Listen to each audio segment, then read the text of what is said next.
At this statement, and I'll read it to you, Reed, here, and I'm reading it for the first time as well. I'm pleased to announce that the highly respected United States Senator from the great state of Oklahoma, Markwayne Mullin, will become the United States Secretary of Homeland Security, DHS, effective March 31st, 2026. So end of this month, Reed. It goes on to say the current Secretary, Kristi Noem, who has served us well, has had numerous and spectacular results, especially at the border, will be moving to Special Envoy for the Shields of the Americas, our new security initiative in the Western Hemisphere we are announcing on Saturday in Doral, Florida. I thank Kristi for her service at Homeland. One more.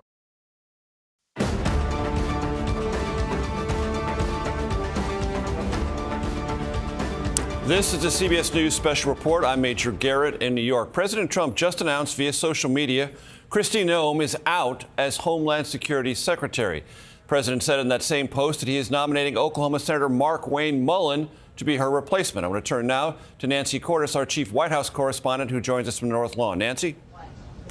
Major, after about 24 hours of speculation, the president, as he likes to do, just made the announcement himself via Truth Social, saying that he was going to be putting Markwayne Mullin, the senator from Oklahoma, in charge of the Department of Homeland Security, and essentially demoting, not firing, but reassigning Kristi Noem to what he described as Special Envoy for the Shield of the Americas, which he said is a new security initiative in the Western Hemisphere that he plans to announce on Saturday in Florida. This caps several days of controversy over an answer that Kristi Noem gave to senators in a Senate Judiciary Committee hearing the other day, in which she was asked about a $200 million ad campaign starring her that she had produced as Secretary of Homeland Security, in which she urged people living here in the country illegally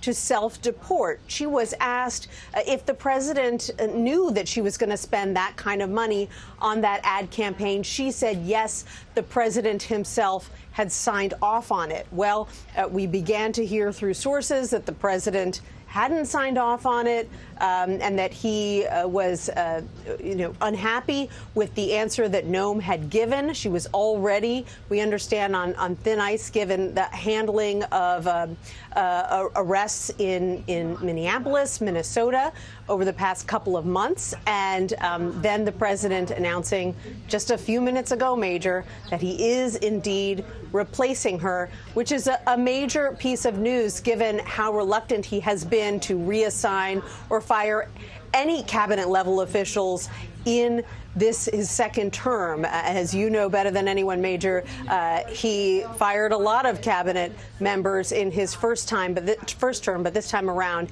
he's been much more reluctant to do so. And Nancy, we should underscore this will require a confirmation process for Markwayne Mullin, the senator from Oklahoma, because he's a sitting senator. That is assumed to be much more easy than someone who is not a member of the body. But we also should remind our viewers that currently, because of an impasse over DHS funding, the agency over which Kristi Noem used to oversee, and then Markwayne Mullin, if he's confirmed, will oversee, is still absent full fiscal year funding. That standoff continues. Correct. And some Democrats have already said this morning, Major, that it might be easier to negotiate a way out of this impasse if Noem is no longer at the helm of the Department of Homeland Security, if they are working with other officials, if they're talking to their colleague at this moment, Markwayne Mullin, who was dogged by reporters in the halls of Congress just today, said he hadn't spoken to the president, didn't give anything away. You're right that he will likely have an easier confirmation process because he is so well known to these senators. And of course, Oklahoma is a deep red state, which means that his seat is not necessarily in any danger of turning from Republican to Democrat, which is another reason that he was probably an attractive candidate for the president for this role. And just to cue our audience in on how this was such a fast-moving circumstance on Capitol Hill today, about 2 hours ago, reporters encountered Senator Mullin, and he said, I haven't talked to the president at all. I've got no comment on this. The president supports Secretary Noem. I support Secretary Noem. And then according to our email traffic, Nancy, by my vision, About 10 minutes before the social media post that came from the president announcing that Kristi Noem was out, Senator Mullin engaged with reporters again and said, I just talked to the president. And then, boom, announcement came.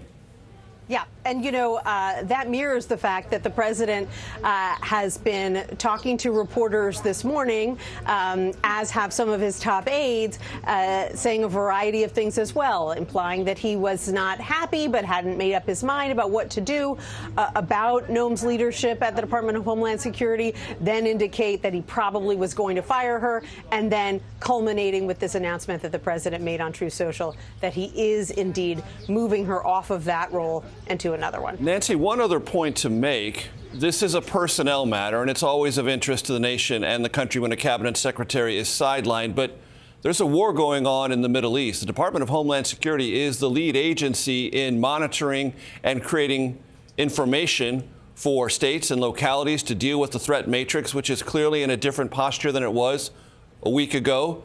And now it will be without a Senate-confirmed cabinet secretary.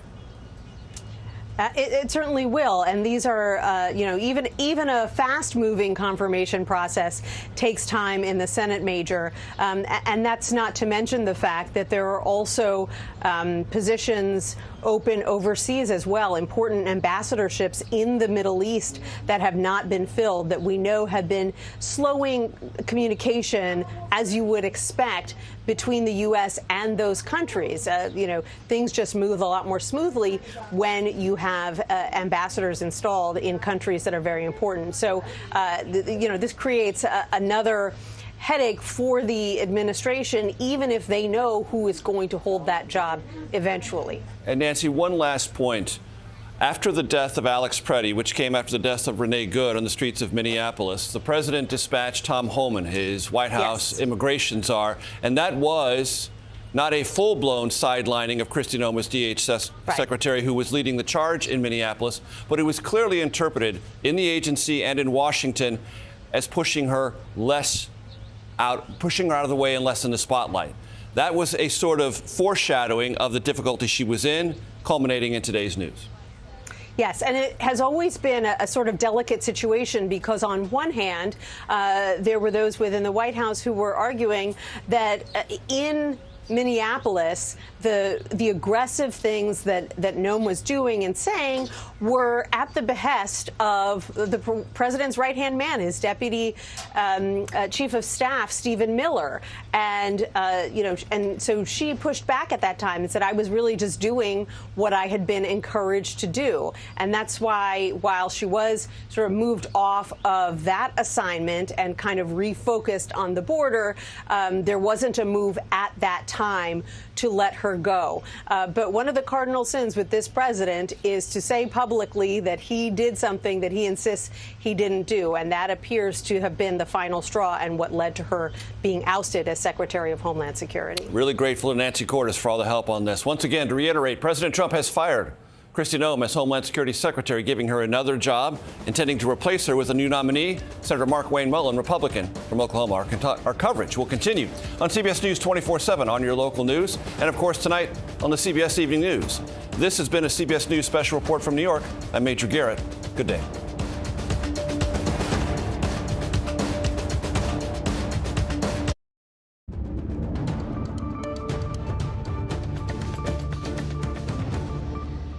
We are following breaking news out of Washington. You just heard from Major Garrett there. President Trump has removed Kristi Noem as Secretary of the Department of Homeland Security.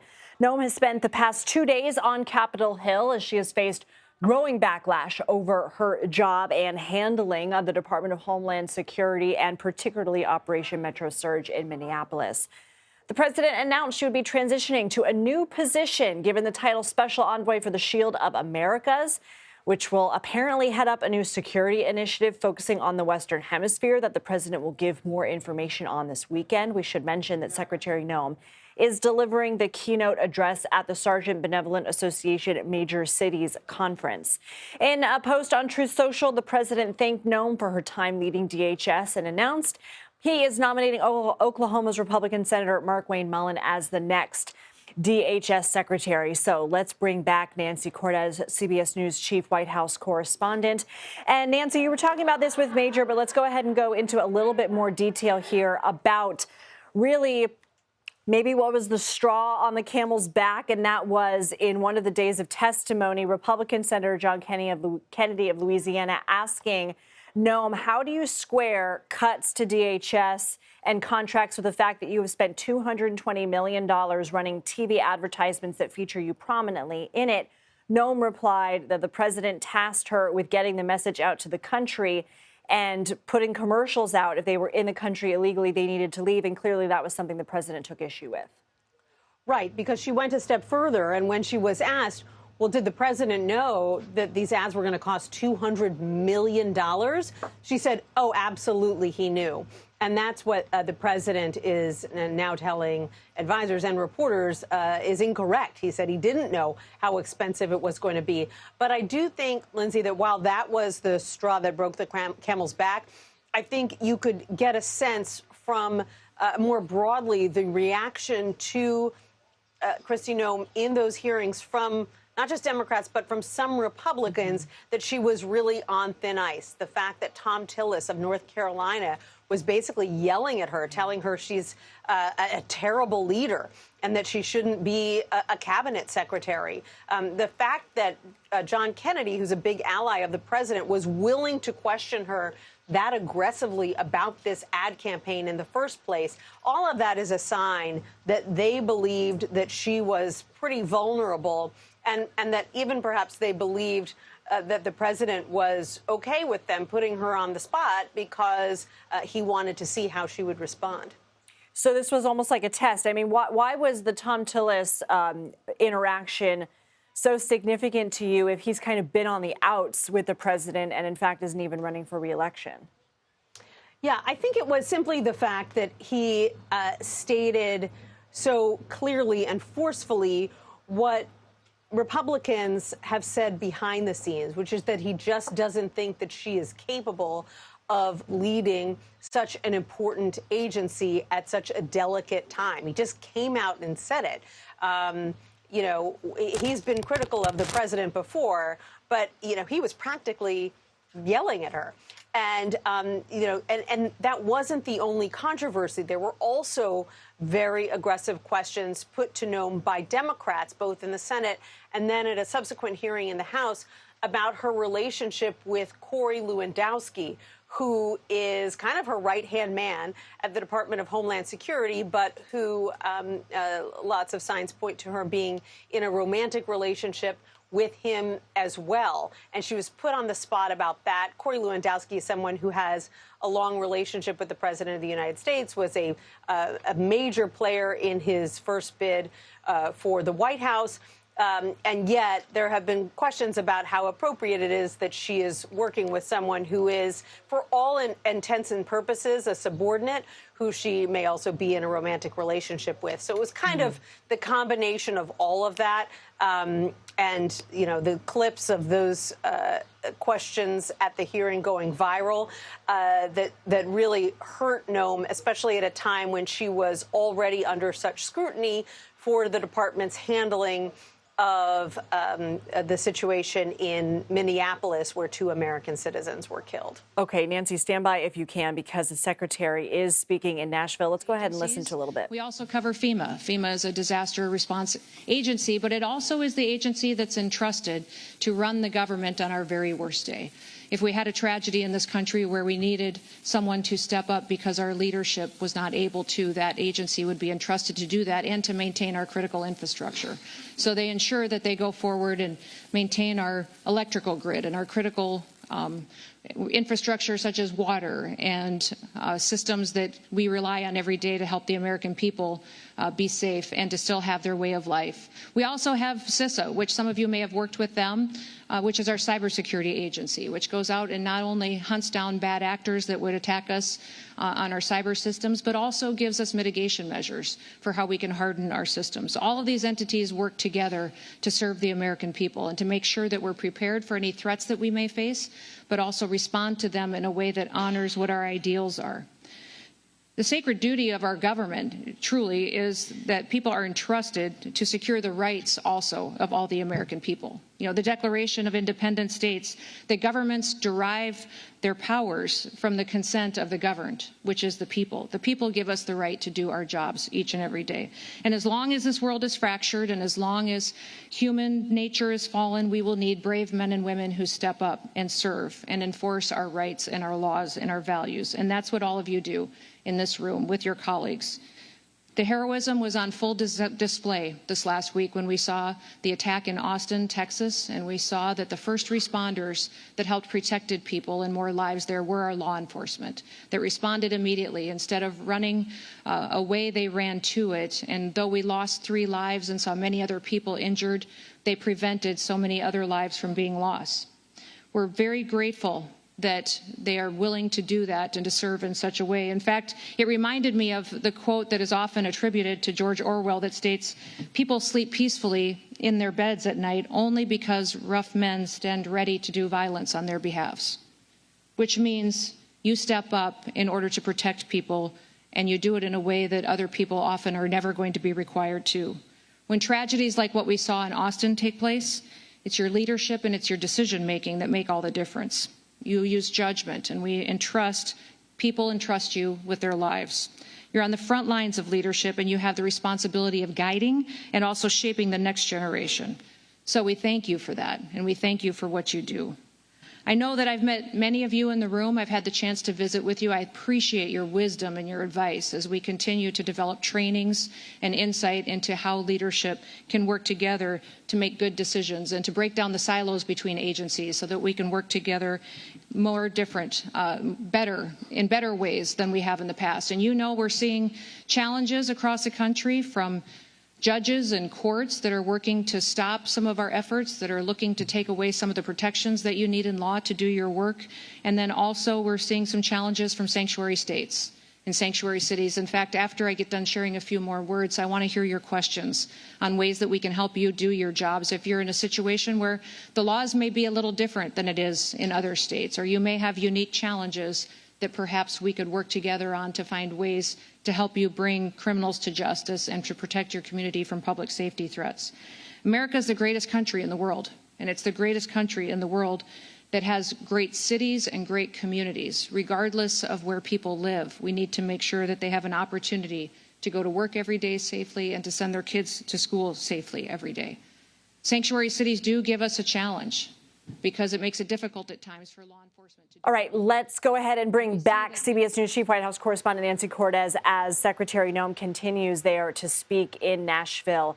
I wanted to ask you, Nancy, and I need to ask my control room if we have the sound ready. There was a particular exchange between Democratic Senator Dick Durbin and Kristi Noem during this Capitol Hill testimony, and we do have it, and I want to play it. How did you think that calling them domestic terrorists at that scene was somehow going to calm the situation? You know, Senator, we are working in those situations where there's a tragic loss of life and that there is something that our agents are involved in, that we continue to deliver information. Is it so hard to say you were wrong? We continue, as these investigations continue to go, we will provide, I absolutely strive to provide factual information, and we'll continue to do that. And when you fail, do you admit it publicly? Absolutely. We always know that there's room for improvement. This was a notable exchange to me at the time. And when we were talking about sort of the straw that broke the camel's back and we're parsing out what led to this was, of course, in reaction to the deaths of Renee Good and Alex Preddy in Minneapolis in Operation Metro Surge. And we know that the president's reaction, particularly after the killing of Alex Preddy, did not match what we were hearing from DHS. Right. And I think that that just exemplifies the somewhat tricky situation that Kristi Noem was in, partly of her own making. On one hand, she was asked multiple times, not just by Durbin, but by other Democrats in the House and Senate, about the fact that she called Alex Preddy a domestic terrorist within hours of his death. And she, again and again, would not apologize, would not say it was a mistake, would not say that she had done anything wrong.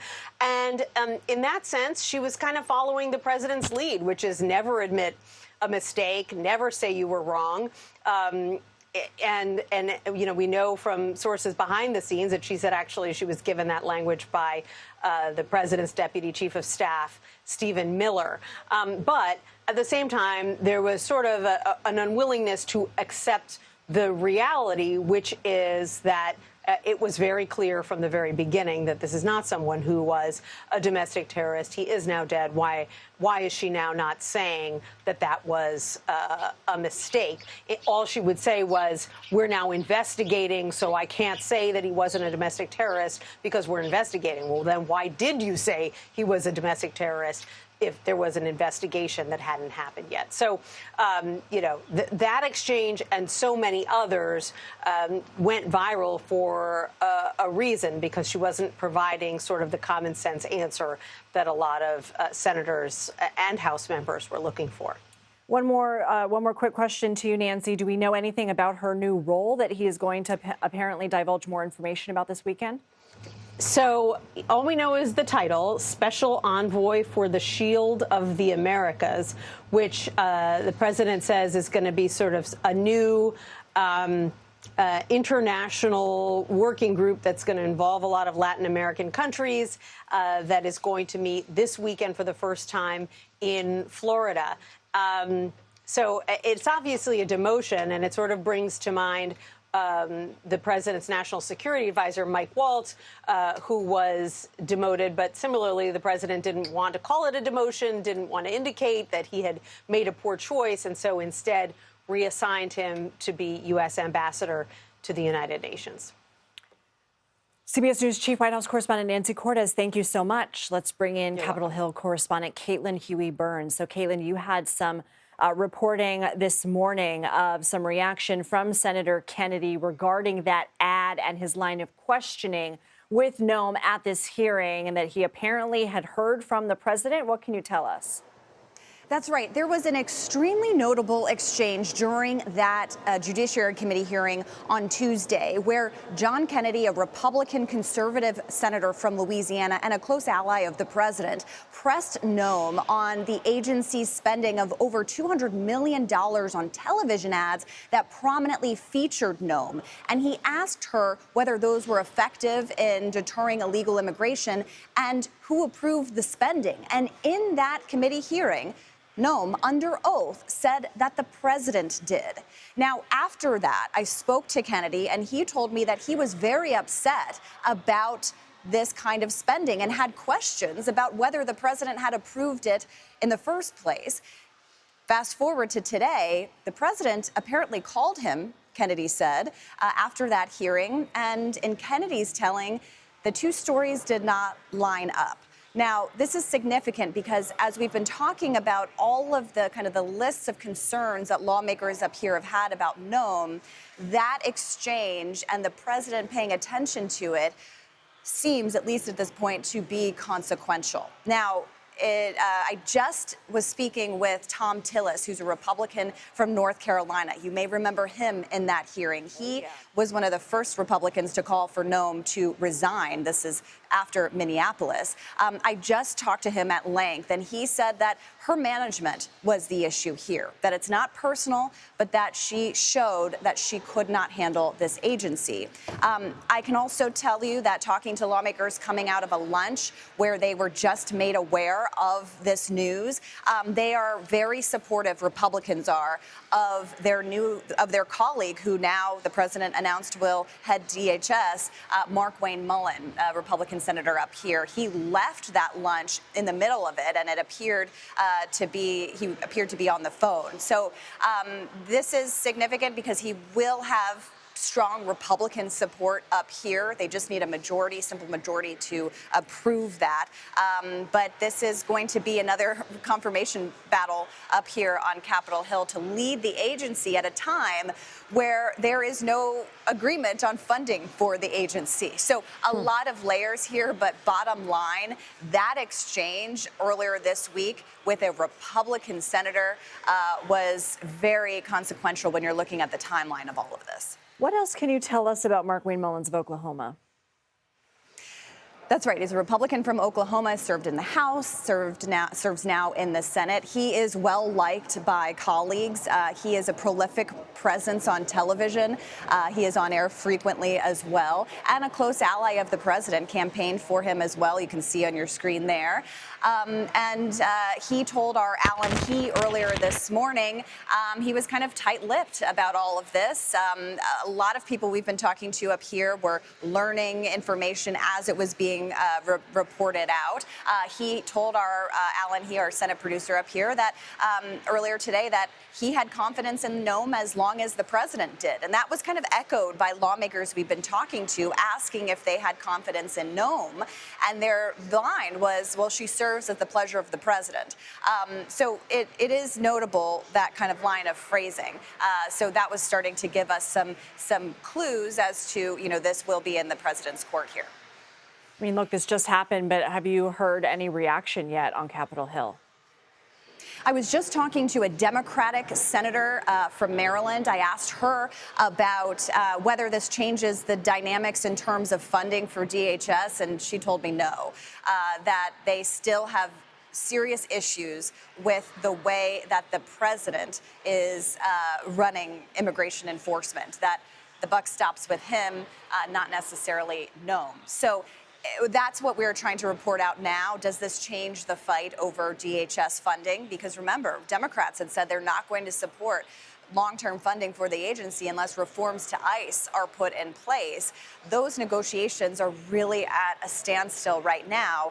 And there was a thought that perhaps if Noem were ousted, that could change the dynamic. At least in the early reading, my early reading from talking to Democrats right now is that is not shifting the conversation. We'll see what happens as they respond to the appointment of, or the nomination, I should say, of Markwayne Mullin. Caitlin Huberns, thank you so much. Let's go to CBS News Homeland Security correspondent Nicole Skanga in our Washington bureau. Nicole, have you been tracking any reaction from inside the department yet?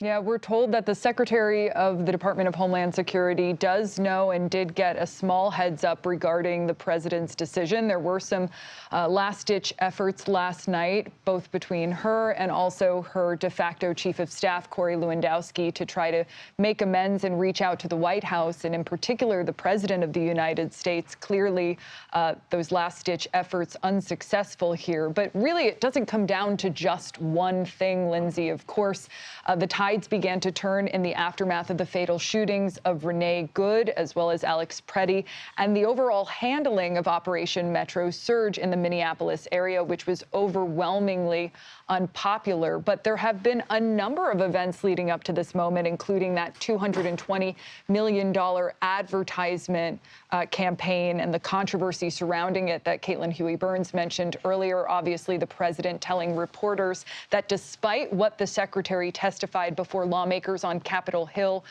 just yesterday, he did not personally approve that expenditure on the part of the Department of Homeland Security. And that is a lot of money for an administration that has been preaching really cost-saving measures. In addition to the bruising week of congressional hearings, DHS is also currently in management turmoil. We have seen a lot of departures, a lot of changing of the guards in CISA, the nation's top cyber security agency, just changed its acting director. There has been a lot of leadership changes within the immigration components, including Chief Bavino's demotion in the aftermath of Minneapolis. Tom Homan, the chief border czar, took over after that. He is largely perceived to be an adversary of the secretary. It's sort of an open secret that the two do not see eye to eye. So that sort of triggered a changing of the guards within the department, and this was the sort of eventual fallout that we all saw coming. We should note that there was some hesitation, we're told, on the part of the president and GOP lawmakers who he spoke with in the run-up to this decision to make this kind of move right now. We are in an ongoing war with Iran.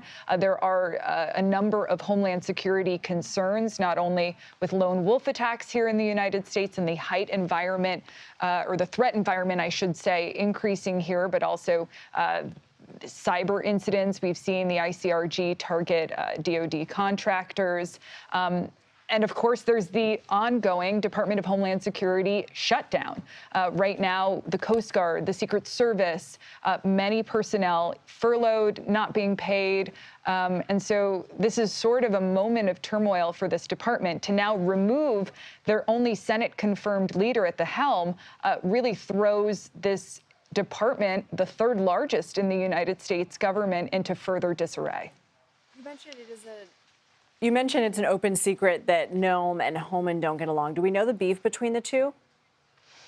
Yeah, I mean, this dates back to early on in this administration. The secretary at least has put on a good face when discussing Tom Homan in public settings and his leadership. But our understanding is that the two largely don't see eye to eye when it comes to immigration enforcement operations. Secretary Noem tended to lean more on U.S. Customs and Border Protection and CBP and Bovino in her operations, tending to get her orders directly from Stephen Miller. We know that Tom Homan has been a long-time leader within ICE and served as a law enforcement official himself in several administrations, and that, you know, the two often butt heads when it came to decision-making within the department. Now, what kind of role Homan will play moving forward, I think, remains to be seen.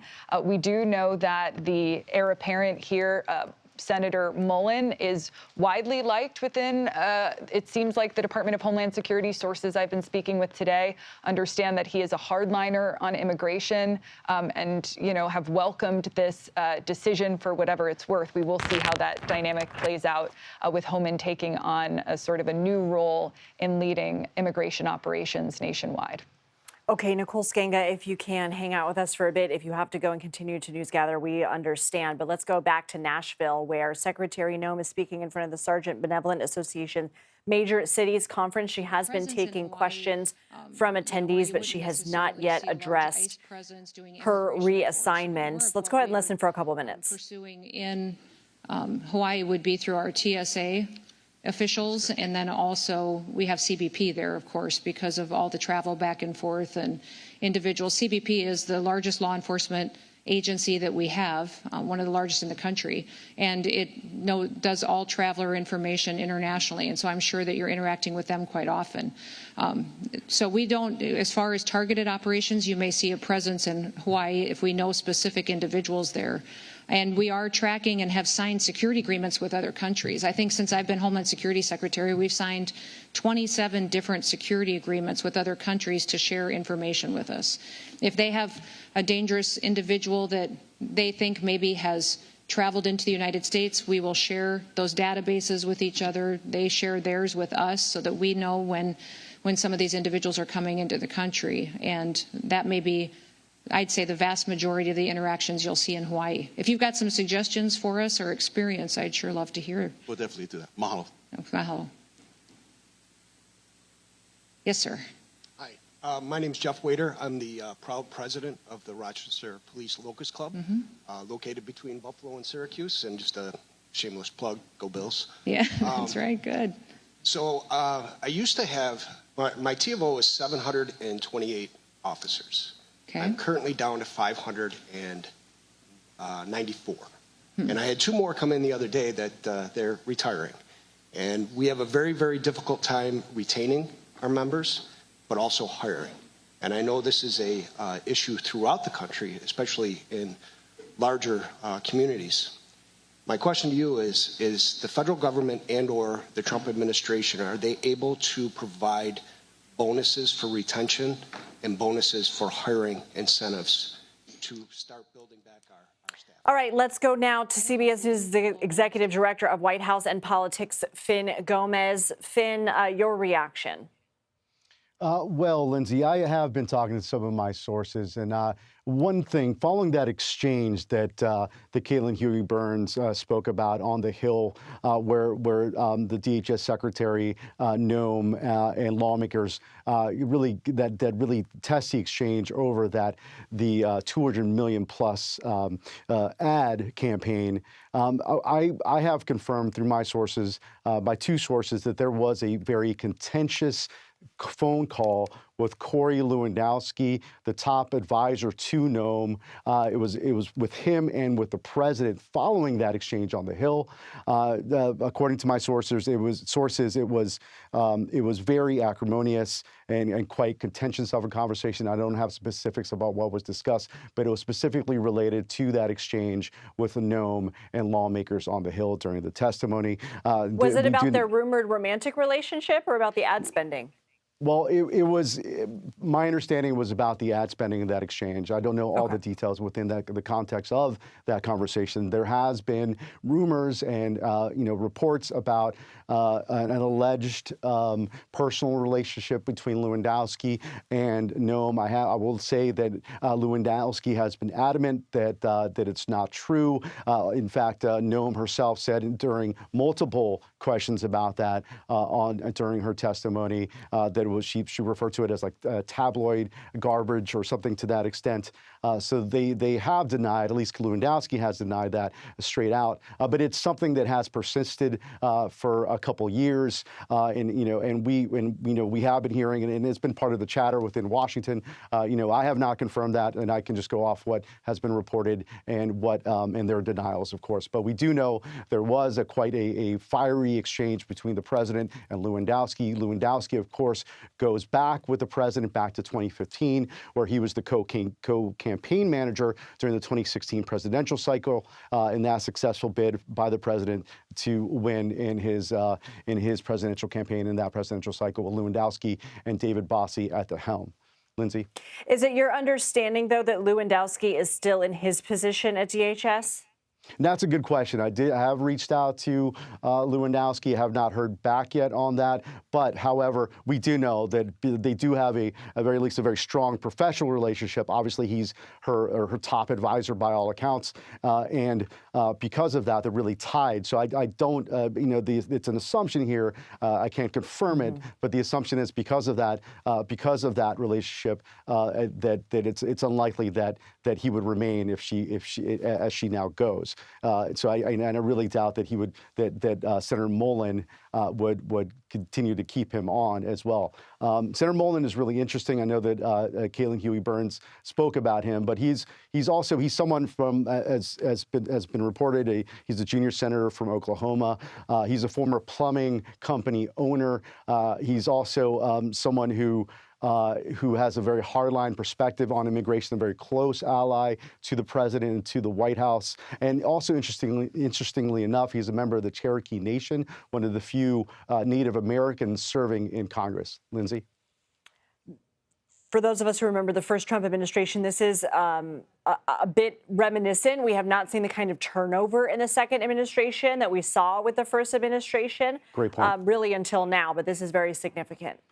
No, to that point, like I did cover all 4 years of the first Trump administration, and there was a lot of this sort of upheaval that you saw then. A lot, 6 months, and they would change the chief of staff. Reince Priebus famously defenestrated by tweet by the president then. But this time around, you really haven't seen that much. Of course, we saw that with Waltz, of course, the former NSC head of the NSC National Security Council, who's now, of course, representing the United States at the United Nations. He was President Trump's pick for that. But that really, you haven't seen, that was not a cabinet level position. But with Noem, this is the first major move by the president. Really, we had been hearing, I had been speaking to senior White House officials this year that there was there had been this growing sense within the White House that Noem was becoming more of a problem, at least optically and externally, for the president as he tried to implement his hardline immigration policy that he campaigned on, and it was becoming more of a distraction. I know we've already reported this, but following the events that occurred in Minneapolis, there was more of a pronounced internal consensus that there had to be a change at the head of DHS. And I think there was a sense that the writing was on the wall. I'd been hearing that in some form for weeks. I know also Nicole Skanga, our great correspondent at DHS, had also been hearing that. So I think it was, I think that the testimony on the Hill from this week was really the final straw, Lindsay, and that's why you saw this big move by the president to try to correct this. All right, Fin Gomez, thank you. We will come back to you again in this half hour. But for anybody who's just joining us, we want to remind you we are following breaking news out of Washington. President Trump has removed Kristi Noem as Secretary of the Department of Homeland Security. Noem spent the past 2 days on Capitol Hill answering questions from lawmakers, at times taking part in very testy exchanges with lawmakers over her job managing the Department of Homeland Security and the president's immigration crackdown. Now, the president said on Truth Social she will be transitioning to a new position and given a title we learned about in that Truth Social post, Special Envoy for the Shield of Americas, which he says that he will be giving more information about this weekend, a new security initiative focusing on the Western Hemisphere. And Secretary Noem is in Nashville right now. She's delivering the keynote address at the Sergeant Benevolent Association Major Cities Conference. And this is a live look right now at that Q&A with attendees. But to our knowledge, she has not yet answered any questions or addressed her reassignment, though we did hear Nicole Skanga report that she was given a heads up about this. And so she is aware of the change in her title. And we know that Oklahoma Senator Markwayne Mullin is going to be taking the helm of DHS next. So let's bring in CBS News Chief White House correspondent Nancy Cortez again to bring us all up to speed on the various things that led us here, if it can be reduced to just a few things. Hey, Lindsay, good to see you. Well, definitely the precipitating event was Noem's testimony on the Hill this week, at which she was asked specifically about a $200 million ad campaign featuring her in a variety of settings in which she urged people who were living in this country illegally to self-deport. She was asked, do we have that? Sorry, Nancy, you keep going. Yep. Sure. So she, she was asked about that staggering sum, and she argued that this was right in line with the president's priorities. And then she was asked point blank, well, did the president know that it was going to be $200 million? And she said, yes, he did, that she had talked to him about it. And apparently the president does not recall that conversation and insists that it never happened. And so that irritated him. And frankly, that began to leak to reporters that he was not happy about her testimony and that he disagreed with what she had said. And things rolled very quickly from there. We were hearing just this morning that he was mulling letting her go, and then he announced it himself via Truth Social, not that he was firing her, because he has been quite reluctant in this second term to fire anybody at a cabinet level position. But he did say that she is moving on to be special envoy for the Shield of Americas. And we're still learning exactly what the Shield of the Americas is going to be and what the special envoy's role might be. Do you have any sources that are saying that the tone could change at DHS with a change in leadership? We saw the fallout from Operation Metro Surge. We saw, I believe it was called Operation Catch of the Day in Maine. That lasted all of 24 hours or something like that, with Senator Susan Collins saying that it had been called off. We know that the immigration crackdown is one of the key tenets of President Trump's platform for his second administration. But do we have a sense that things will operate differently in a post-Noem era? I think it's really hard to say because, as you alluded to, there were a lot of things that she was doing that were exactly what President Trump wanted and that were at the center of his agenda. He wanted DHS to be aggressively urging people to self-deport. He wanted DHS to be surging ICE agents into cities to round up people who were living in the country illegally or had criminal records. So, some of the very things that made her a lightning rod were also the things that President Trump had hired her to do. So, the question is, will Markwayne Mullin, who it appears will be succeeding her once he is confirmed by the Senate, he is currently the senator from Oklahoma, Is he going to change direction? We haven't heard from the Trump administration that they're looking for a major change in policy, though they did retreat from some of those very aggressive tactics that we saw unfolding in Minneapolis after the deaths of those two U.S. citizens, Renee Good and Alex Preddy, for obvious reasons. Nancy Cortez, thank you so much. Let's go down to CBS News political reporter Hunter Woodall, who joins us from Capitol Hill, where I'm sure the halls are abuzz with this latest news. But Hunter, before we get to the latest reporting that you are gathering, we did hear from Senate Minority Leader Chuck Schumer on the Democratic side. Let's go ahead and hear from him. Mr. Leader, some Democrats are saying that they think this might make it easier for your negotiations on. That's up to them. They've been stonewalling us. But you're in the negotiations. They've been stonewalling us on the most important issues, and those have to change, and they have to change them. We have to change them by legislation, because any one person, I don't trust any one person being in charge of this agency as long as Trump is president, given the policies he's espoused, given how ICE has been structured. The rot is deep. Does that mean that Democrats are going to block any nominee from getting through? As I said, he's got to change the whole policies in ICE. It's not a personnel issue, so I wouldn't focus on that. So a legislative fix has to come before you support. All right, so Hunter, if a look says 1,000 words, that look he gave to that reporter who was interjecting certainly did with that icy glare. But catch us up to speed on where we stand on this funding debate. Well, Lindsay, I think everything that's playing out here, obviously, we're still seeing this standoff continuing about how, Democrats, they have a little bit of leverage here in this battle about how to fund DHS. Now, obviously, everything going on overseas has cast a little bit of pressure on Democrats to help Republicans on something.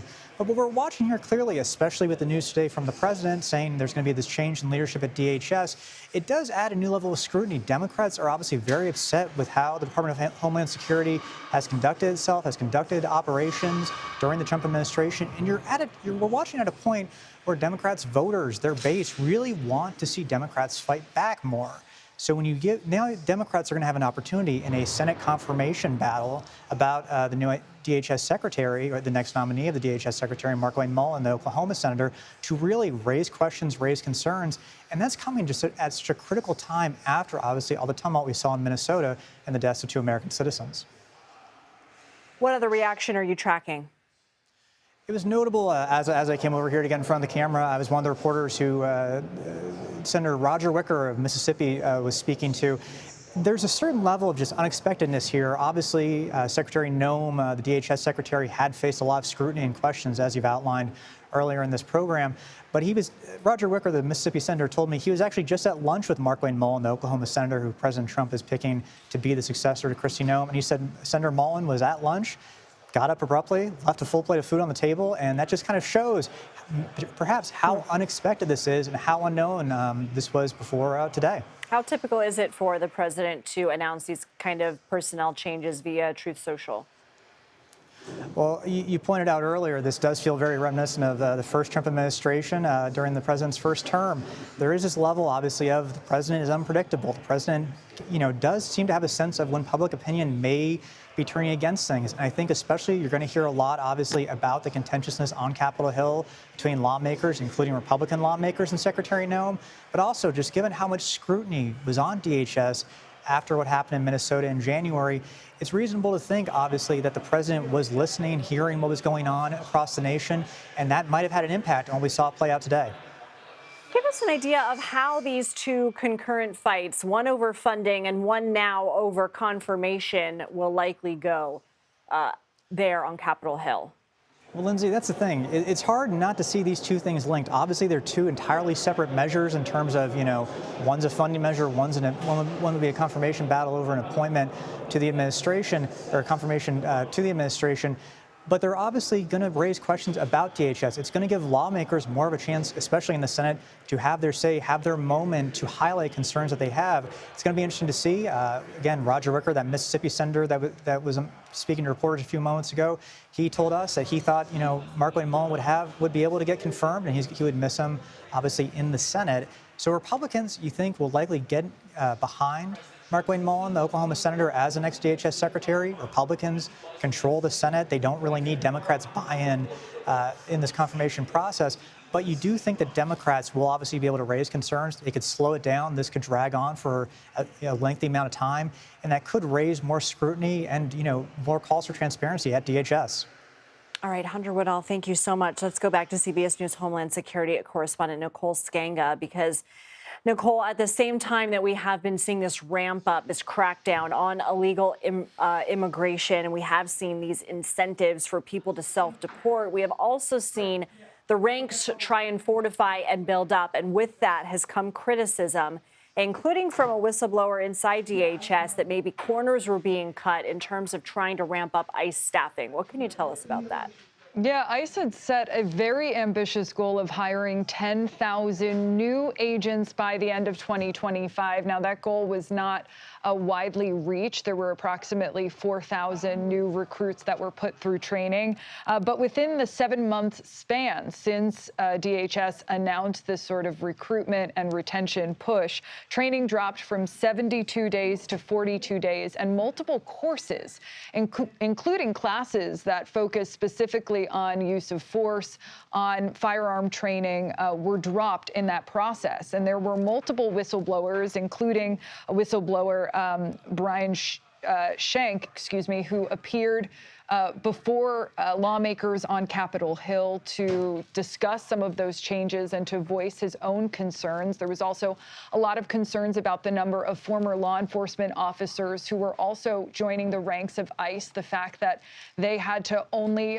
enlist in an online course that lasted just a few hours, that they were able to take a test as many times as they needed to in order to pass and join those ranks. And there was concern about the quality of the vetting of those candidates. And we had heard anecdotally about a few individuals who were taken out of training once officials determined that they had a criminal history or a record and should have not passed the screening to go down to the Federal Law Enforcement Training Center in Brunswick, Georgia, which is where ICE agents are trained there. I myself have visited that facility twice and have heard concerns from anonymous sources who were part of that training program about the ways in which ICE and CBP had continued to lower their standards in trying to recruit so many new agents and enlist them for on-the-ground training. And that, by the time those folks made it to places like Minneapolis, Los Angeles, and Chicago, they just really were not prepared to deal with not only immigration enforcement operations, but also some of the civil unrest that they faced once they got on the ground there. That said, what do these operations look like now under new leadership? Are there any current active operations like Operation Metro Surge that we've seen since that came to an end? And do we think that the crackdown will be as aggressive now, given the fallout, given your extensive reporting on this issue? Yeah, Lindsay, I think it remains to be seen, but I think that to say the Department of Homeland Security and Secretary Kristi Noem learned a lesson following Minneapolis is a profound understatement.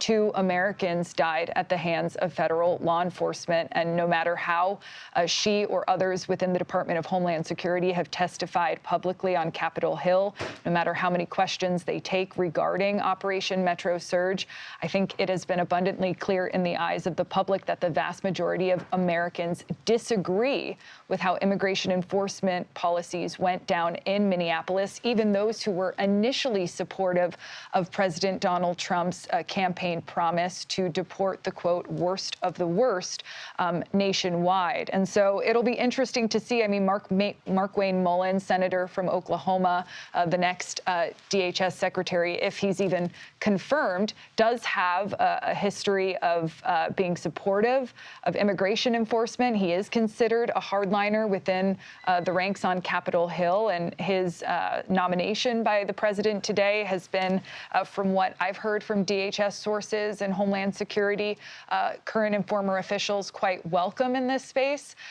Certainly I don't know that he'll take a far more softer approach, but if what we saw when Tom Homan took over Operation Metro Surge becomes, a precedent moving forward, you are going to see far more focused operations on the part of Immigrations and Customs Enforcement, perhaps less deployment of CBP and Border Patrol to some of these cities, and instead they will remain focused on the nation's borders, the U.S.-Mexico border, where they have traditionally played a role. And, hearing from some within the ICE ranks, ICE has been asking for a while to do its job. There are concerns about the safety and security of ICE law enforcement and the way in which they've been conducting operations, really putting their own lives at risk. We know all the controversy regarding ICE officials wearing masks. There has been, a number of state and local initiatives to try to unmask those agents. So it'll be interesting to see how the new secretary takes all of that on, but no indications that there is another Operation Metro Surge underway right now. We do know that there are some lingering joint task forces on crime involving ICE and CBP personnel right now in Washington, D.C., where I am sitting, in Memphis, and in a few other cities. There is still a footprint in Minneapolis of about 650 federal agents. There is still a footprint in places like Chicago and Los Angeles of, federal immigration officers, but you don't hear the same stories that we had heard and the same incidents of U.S. citizens being detained at such a high rate, of protesters being targeted with pepper spray and with tear gas. So we have seen things quiet down just a little bit, but it will be interesting to see what city is next, or if instead what we see under the leadership of Tom Homan and the new secretary is a more focused approach to immigration enforcement, less of a concern about reaching a certain quota or making 3,000 arrests a day, which we know, Stephen Miller has long supported, the deputy chief of staff and the Homeland Security advisor at the White House. What role Stephen Miller will play moving forward will also be very interesting. We know that he was extremely close with Secretary Noem, that the two of them would be on the phone constantly throughout the course of the day, and that he oftentimes would instruct the secretary on what he wanted carried out in cities like Minneapolis. It's also very telling that she seems to have taken the fall here and not Stephen Miller. Let's put a pin in that. I want to ask you about that a little bit more on the other side of this break, so stay with us. You're watching CBS News 24/7.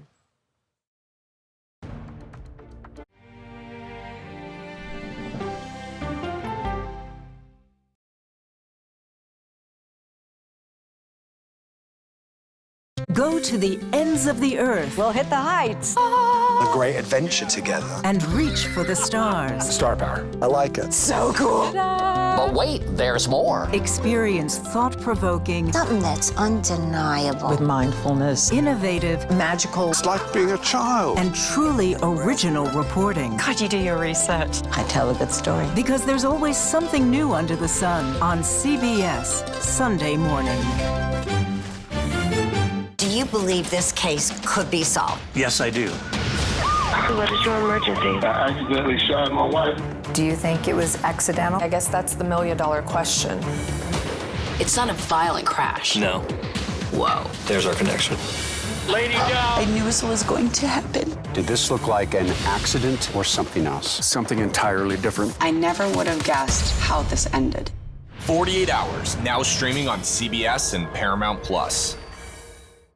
Watch now. Here we go. The ultimate tradition continues. 60 Minutes is here right now. America's #1 news program is a free streaming channel. It's time for 60 Minutes everywhere you watch. I'm Major Garrett in Washington, inviting you to the Takeout. Politics, policy, people, and pop culture served up weeknights. What's on the menu? Plenty. The day's happenings with curiosity and formality and humor. It's serious discussion, but we do not take ourselves too seriously. Who was a better speaker, Mike Johnson or you? Oh, come on. Join me on the Takeout. Streaming right here on CBS News 24/7. It was almost like being face-to-face with the devil. 48 Hours reports. I fought and fought. 911, what is your emergency? She disappeared off the face of the earth. Stream 48 hours, 24/7. Money Watch is your no-nonsense guide to taking control of your finances, where I offer practical, real-world advice with no jargon and no judgment. I'm Jill Schlesinger. Listen to Money Watch wherever you get your podcasts. You both had talked about going on Survivor together. Right. A Survivor contestant believes his sister was murdered. I'm sorry that I couldn't protect you. And is determined to be her voice. This is her speaking to everyone saying, don't let this happen to you. 48 hours, now streaming on CBS and Paramount Plus. It could be the greatest turnaround in college football history. What is the magic here? The undefeated Big Ten champs, Indiana Hoosiers. Go behind the scenes of one of TV's most watched true crime series with the 48 Hours Postmortem podcast. Follow and listen to 48 Hours wherever you get your podcasts.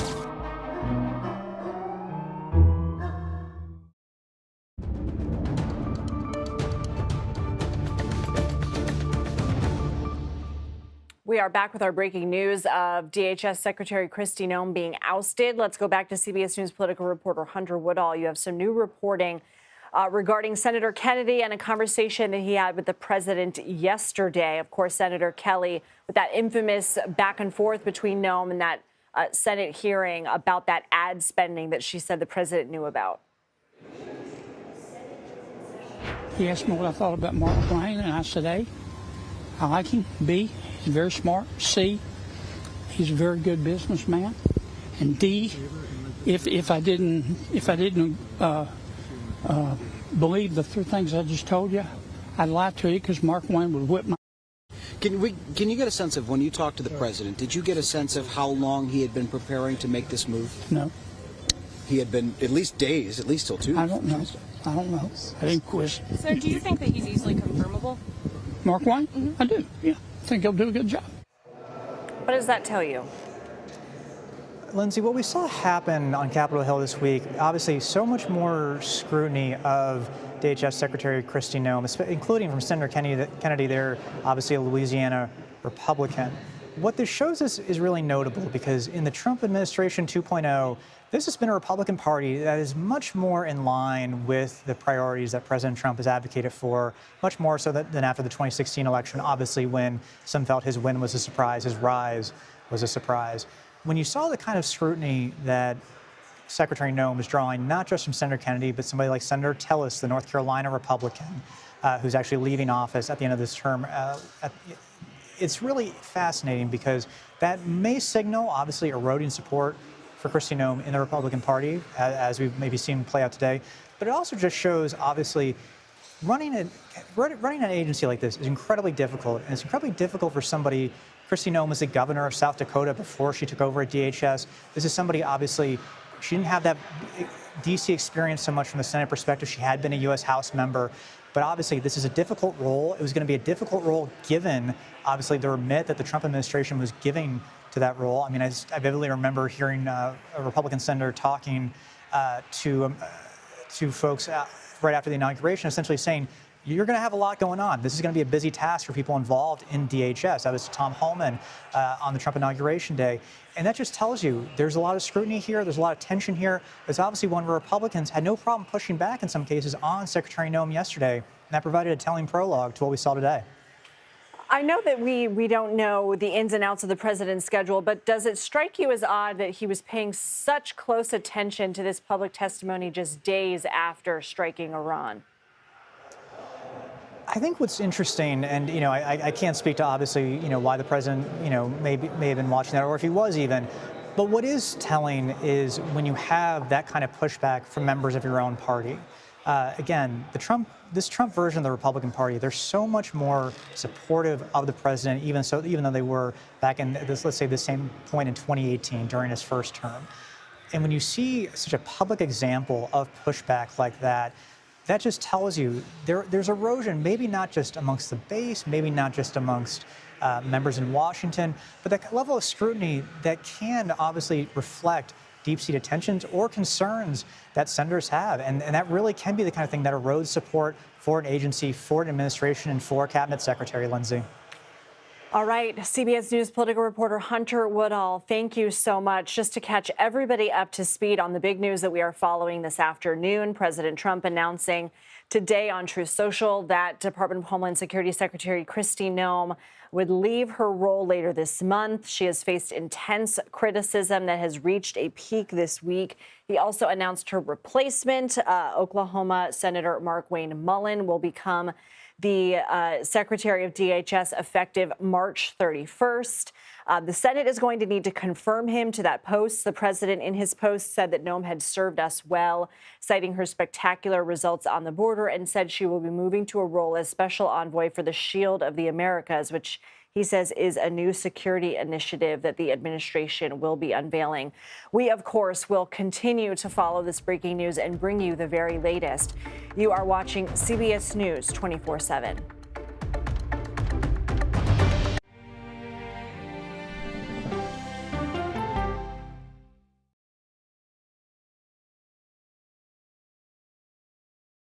There's always something new under the sun on CBS Sunday morning. 60 Minutes follows author Mitch Albom inside Haiti to a refuge of hope, courage, and humanity. Love, food, prayer works miracles. I think I asked direct questions. I don't know that they're tough questions per se. Why doesn't he tell Republicans, come into my office, let's hammer this thing out? Margaret, it's a totally fair question. Why are you opposed to this deployment? It's unconstitutional. That's the role of Face the Nation, to focus on the issues at hand. That means a civil conversation with perspective. 48 Hours, Saturday 10/9 Central on CBS and streaming on Paramount+. A teenager shoots two of his friends. Was it premeditated? He knew what he was doing. He wanted to pull that trigger, and he did. Or is there another explanation? You think the acne medication puts you in a mental state where you could commit murder? Yes, ma'am. 48 Hours, now streaming on CBS and Paramount+. I want to know what's going on in the world. I'm Tony. You can't do that if you're just sitting in a chair reading about what other people have found. What do you think of that? Why? There are big questions that all of us are asking. I want to get you the answers. How are you? I'm Tony DeCopel. Join me on the CBS Evening News.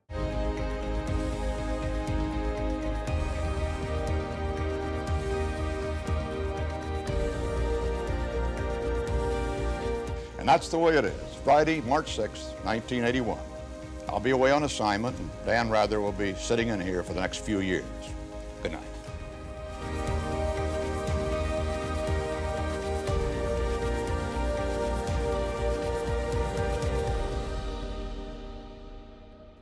CBS Morning. CBS Mornings on CBS and where else? Paramount Plus. CBS. CBS Mornings. CBS Mornings. CBS Mornings.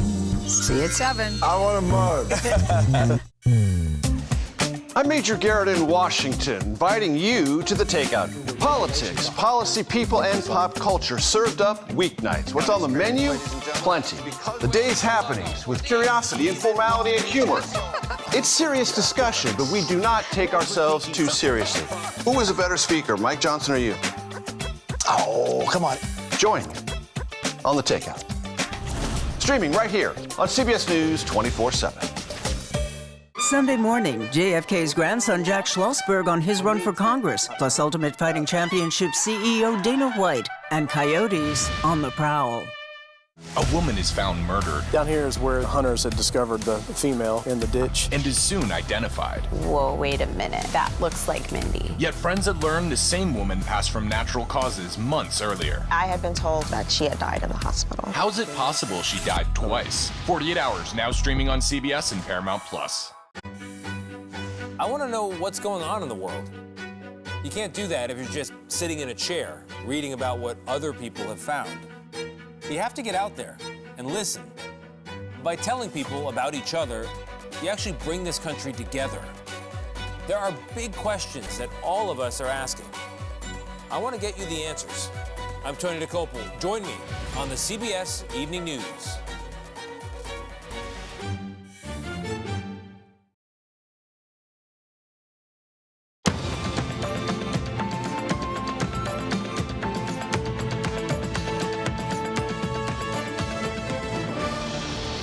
Hi, everyone. Thanks for joining us here on CBS News 24/7. I'm Lindsay Reiser, and here's a look at the top stories we're following. We continue to follow breaking news from the nation's capital. Kristi Noem out as Secretary of Homeland Security. President Trump says he will have a role in selecting Iran's new leader as hundreds of missiles fly in and out of Tehran for a sixth straight day. House Democrats hoping for more success than their Senate counterparts as lawmakers take up a new effort to force the president to go through them before continuing military action in Iran.